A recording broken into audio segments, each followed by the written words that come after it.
집중하게 되는 거예요. 여러분 마태복음 25장에 나오는 열 처녀의 비유를 아시죠? 우리 주님께서 천국은 등을 들고 신랑을 맞으러 간 열 처녀다 이렇게 천국을 소개하세요. 천국은 금대문, 보석기둥, 비단지붕으로 만들어진 그런 아름다운 곳이야 라고 이야기하지 않고 뜬금없이 천국은 등을 들고 신랑을 맞으러 간 열 처녀다 그런답니다. 그게 무슨 천국이야? 그게 무슨 천국이에요? 그 말은 천국은 어떤 공간적인 개념이 아니라는 거예요. 우리가 이 비유를 보면서 종종 오해하는 게 신랑을 기다리던 어리석은 다섯 처녀는 자다가 봉변을 당했고 슬기로운 다섯 처녀는 졸림에도 불구하고 눈을 부릅뜨고 깨어 있어서 혼인잔치에 참석할 수 있었다 이렇게 생각하시는데 마태복음 25장 5절 보시면 신랑이 더디 오므로 다 졸며 잘세.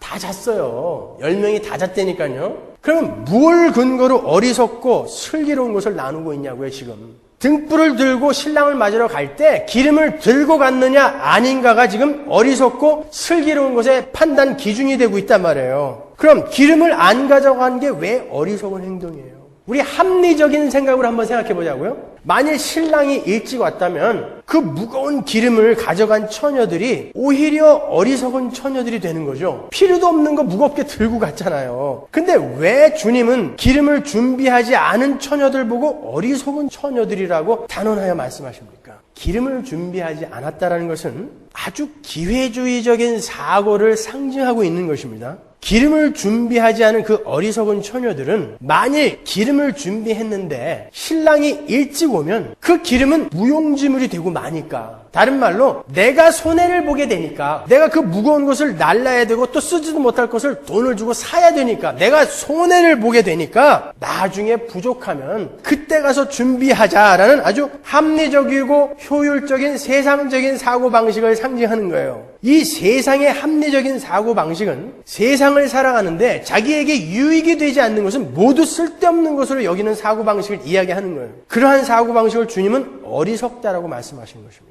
여러분 오늘날 왜 그리스도인이라고 자처하는 많은 사람들의 신앙생활이 이렇게 엉터리인 줄 아십니까? 왜 이렇게 소홀한지 아세요? 그것은 신자라고 하는 사람들이 예수님이 오신다는 소리를 듣긴 들었지만 언제 오실지 모르니까 그건 그때 가서 생각하고 지금은 나의 생존에 유익이 되는 현재 나에게 시급한 세상 일을 하는 것이 더 합리적인 것이다 라는 생각을 하고 있기 때문에 그런 거예요. 이게 기회주의적인 사고방식이라는 것입니다.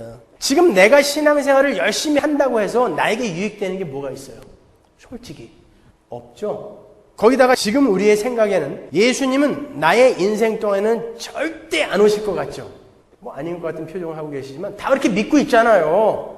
그러니까 내가 신앙생활을 열심히 해야 한다는 동기부여가 안 되는 거예요. 그러니까 지 맘대로 사는 거예요. 근데 내가 지금 세상 일을 열심히 하면 당장 나에게 유익이 와요. 세상 사람들에게는 사업, 공부, 여행, 오락, 음주, 가무, 거기에 반해 기도, 예배, 설교, 신자다운 삶 이런 것들은 지금 나에게 어떤 유익을 안 갖다 줘요. 오히려 짐만 된다니까요. 그 처녀들에게 그 무거운 기름이 부담이 됐던 것처럼 오히려 나를 불편하게 만든다고요. 그 신앙적인 부담감이. 그러니까 자꾸 뒤로 미루는 거예요. 조금 있다 하지 뭐. 벌써부터 준비하는 건 나한테 손해야. 왜? 아직 때와 기한이 안 왔으니까. 이건 자기가 지금 때와 기한을 미루어 자기가 추측하고 있다라는 거예요. 그분은 비밀인데 자기밖에 아는 이가 없는 이름을 갖고 계신 분인데 내가 지금 미루어 추측하고 있는 거예요. 안 오실 거야. 바로 이게 어리석은 다섯 처녀인 거예요. 그런 사람들은 천국 못 간다 그러는 거예요. 예수님 말씀하시는 거예요. 신앙생활은 나중에 열심히 해도 되는 거지만 돈은 지금 못 벌면 안 되는데, 예배는 나중에 드려도 되지만 이번 주에 안 놀러 가면 내가 마땅히 누려야 할 행복이 한 조각 날아가 버리는 건데, 그러니까 나중에도 할 수 있는 건 그때 가서 하고 지금 당장 나를 편안하게 해주고 나를 행복하게 해주고 나에게 유익이 되는 거 하자. 이게 어리석은 처녀인 것입니다. 그래서 슬기로운 다섯 처녀는 어때요? 합리적인 세상 관점으로 볼 때에는 참 미련한 여자들이죠. 신랑이 언제 올지도 모르는데 그 무거운 기름통을 들고 가요. 나중에 모자라면 얼른 가서 사오면 되는데 미련하게 처음부터 그 기름통을 들고 가요. 지금 들고 간다는 거예요. 신랑은 나중에 만나지만 지금 나는 무거운 기름통을 들고 가는 거예요. 그 여자들은 주님이 언제 오시든 나의 삶의 모든 관심은 그 주님밖에 없어. 혹시 기름이 떨어져서 주님이 나를 못 찾으면 안 되니까 기름을 충분히 준비해두자. 그 만남에만 관심이 있다라는 거예요. 이 기름이라는 것은요. 내가 들고 있는 이 등불이 신랑이 나를 찾을 수 있는 유일한 좌표거든요. 근데 혹시 이게 꺼지면 어떡해? 그러니까 처음부터 이 기름을 들고 가는 거예요. 그러니까 이런 그림을 그려보세요. 나중에 우리가 신랑을 만날 거예요. 주님을 만날 거예요. 그때는 어마어마하게 행복할 거예요. 그죠? 엄청난 기쁨이 충만히 우리에게 닥칠 거라고요. 그러나 내가 지금 그 주님을 만나는 그날을 지금 확신하며 기다리고 있다면 이 기다림은 이 만남에 지금 다 있는 것입니다. 이 기다림 속에 우리는 여기까지 가는 거예요. 그러니까 주님을 만났을 때 이 행복은 지금 이리로 이어지고 있는 거예요. 그래서 여러분이 오늘 진짜 주님을 기다리고 계시다면 여러분 기뻐해야 되는 것입니다. 행복해야 되는 거예요. 우리 아들들이, 제가 아들이 셋 있는 거 아시죠? 아들들이 한국에 1년에 한 번씩 가는데 우리 아버님이 아이들 할아버지죠? 이 아이들을 얼마나 보고 싶어 하는지. 아이들이 몇 월 며칠 날 갑니다 그러면 열흘 전부터 잠을 못 주무신대요. 너무 좋아서요. 아직 이 아이들은 안 갔잖아요. 그러나 이 아이들이 온다라는 확신이 있으니까 이 기다림이 만난 것처럼 기쁜 거예요. 그러니까 잠이 안 오는 거예요. 너무 좋아서 막 황홀하대요. 그 날만 생각하면. 이게 우리의 오늘의 삶이어야 되는 것입니다. 그 사람들이 천국 갈 수 있다는 거예요. 그러니까 여러분이 오늘 기쁘지 않으면, 오늘 여러분이 신자다운 삶을 쏟아내지 않으면 아직 여러분은 하나님을 모르는 거예요. 그러니까 우리는 힘써 여호와를 알자는 거예요. 여기서 힘써 여호와를 알자. 여러분이 뭘 했던 그건 상관없어요. 그건 공력은 다 타버릴 거란 말이죠. 내가 하나님을 아는 거예요. 내가 그분을 오매불만 만나고 싶어 하는가.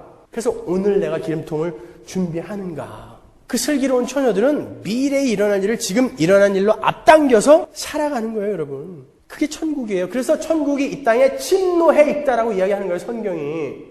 근데 성경은 분명히 천국이 이 땅에 침노해 있다라고 하는데 왜 천국을 경험하는 사람이 없고 전부 이렇게 퀭한 눈에 슬픔과 눈물 속에서만 사냐 말이에요. 하나님을 몰라서 그러는 거예요. 예수를 몰라서 그러는 거예요. 우린 이 땅에서 그 예수를 알고 가는 거예요. 그리고 그 엄청나신 그 존재 앞에 항복하고 이제 당신이 시키는 대로 다 할게요. 거기가 하나님 나라인 것입니다, 여러분.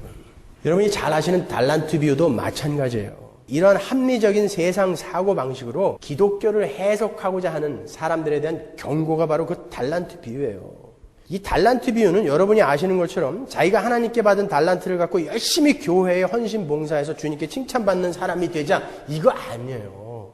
이 달란트의 비유의 핵심은 사실 달란트의 비유란 말도 틀린 거예요.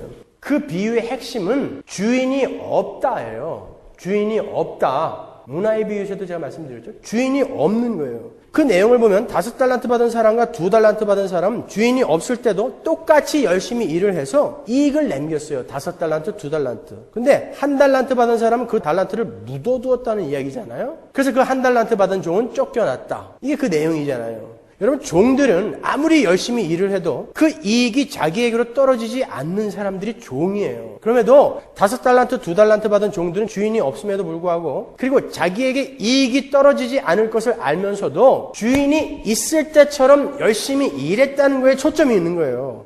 근데 1달란트 받은 사람은 주인이 떠나자 주인의 일은 묻어두고 자기의 편안함과 유익을 위해 일을 했다는 거예요. 주인은 그 종들에게 돌아와서 주인이 없는데도 주인이 있는 것처럼 행동한 사람이 누구냐를 묻고 있는 거예요. 그게 그 비유의 핵심인 거예요. 주인이 없는데도 그 주인이 있는 것처럼 산 사람이 누구냐를 묻고 있는 거라니까요. 이 말은 주님이 아직 오시지 않으셨음에도 주님이 오신 것처럼 주님의 일을 내 일로 여기고 마치 주님이 내 곁에 계신 것처럼 열심히 주님의 말씀에 순종하며 사는 사람이 천국에 들어갈 자격이 있는 사람이라는 것을 보여주는 비유인 거예요.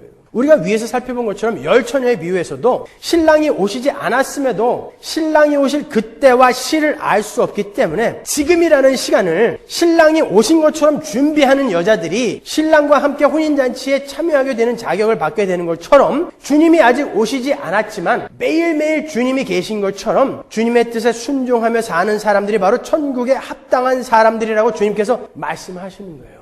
여러분, 정말 천국에 가실 수 있으세요? 그러면 어디다가 그 근거를 두고 계십니까? 나는 교회에 다니기 때문에, 나는 교회의 봉사를 어마어마하게 했기 때문에, 나는 11조를 여태까지 한 번도 안 빼먹었기 때문에, 나는 구제를 열심히 했기 때문에, 아니면 나는 예수를 믿기 때문에. 그렇다면 여러분이 예수를 믿는다는 건 어떻게 확인할 수 있어요?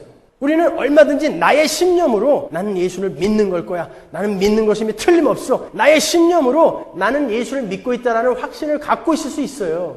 얼마든지 우리는 자기 최면으로 나는 예수를 믿는 거야. 나는 예수를 믿는 거야. 무의식 중에 자기를 최면을 걸어서 나는 예수를 믿는 사람이다라고 확신을 가지고 있을 수 있다니까요. 아니면 자기의 고집으로 나는 예수를 믿는 사람이 틀림없어 라고 그거 아니라고 어떻게 장담하실 겁니까? 그렇게 확신을 갖고 있을 수 있어요. 그러면 여러분은 어떻게 천국을 갈 수 있어요? 슬기로운 5 처녀처럼 5 달란트, 2 달란트 받은 종들처럼 주인이 안 계신데도 아직 신랑이 오시지 않으셨는데도 주인이 함께 계신 것처럼 신랑이 오신 것처럼 오늘을 준비하는 그 사람이 천국을 갈 수 있는 사람인 거예요. 그 사람이 구원받은 사람인 것입니다. 제가 문화의 비유에서도 말씀드렸죠. 그 멀리 떠난 주인과 남아있는 종이 접촉점을 어떻게 가질 수 있다고 그랬어요. 주인은 지금 없는데 그 주인이 나에게 내린 명령에 순종하는 것으로 나는 그 주인의 다스림을 통치를 받고 있는 자구나 라는 것이 확인된다고 하지 않았습니까? 그러니까 여러분의 삶 속에서 지금 신랑이 오셨어, 주인이 오셨어, 그때처럼 여러분의 삶 속에 그 삶이 안 나오면 여러분은 지금 자기 최면 걸고 있는 거지 예수 믿는 게 아니라는 것입니다. 그러니까 더 알아야죠. 내 삶 속에서 그런 삶이 안 나올 때 하나님 앞에 무릎 꿇고 눈물을 흘려야죠. 하나님, 나는 왜 이렇게 신앙생활이 엉터리입니까? 라고 울어야죠. 사업 망한 걸로 울지 말고, 자식 새끼 어떻게 된 걸로 울지 말고, 내 신앙이 왜 이 모양이며 나는 왜 천국 가는 그 백성들처럼 그렇게 못 살고 있는가로 우셔야 되는 것입니다. 그게 다 하나님을 몰라서라면 하나님을 알게 해주세요. 성령을 정말 폭포수처럼 부어주세요. 그래서 내가 그 하나님을 알게 해주세요. 그래서 그 하나님을 오매불망 기다리는 이 땅에서 천국을 맛보며 천국을 경험하며 행복하게 살 수 있는 그러한 신자가 되게 해주세요라고 기도하셔야죠. 그 천국에서 사는 삶을 여러분이 오늘 맛봐야 되고 오늘 하셔야 되는 거예요. 실수해도 상관없어요. 여러분은 지난 시간에도 말씀드렸듯이 예수의 신앙생활에 미쳐버려야 되는 거예요. 신앙생활은 여러분이 그냥 교양활동하는 것처럼 피트니스 센터에 가는 것처럼 그렇게 그냥 한 번씩 와주는 거 아니에요. 신앙에 여러분은 미쳐버려야 되는 거예요. 그리고 신랑이신 예수, 나에게 5 달란트를 맡기고 하신 그 예수가 진짜 내 안에 계심을 믿으시고 천국 백성답게 신랑을 만난 신부처럼 주인을 만난 종들처럼 그렇게 오늘을 준비하며 사는 거예요. 내가 그분을 아는가? 그리고 오늘 내가 그 천국을 준비하고 있는가? 오늘부터 뭐 하셔야 되는 거예요, 그럼?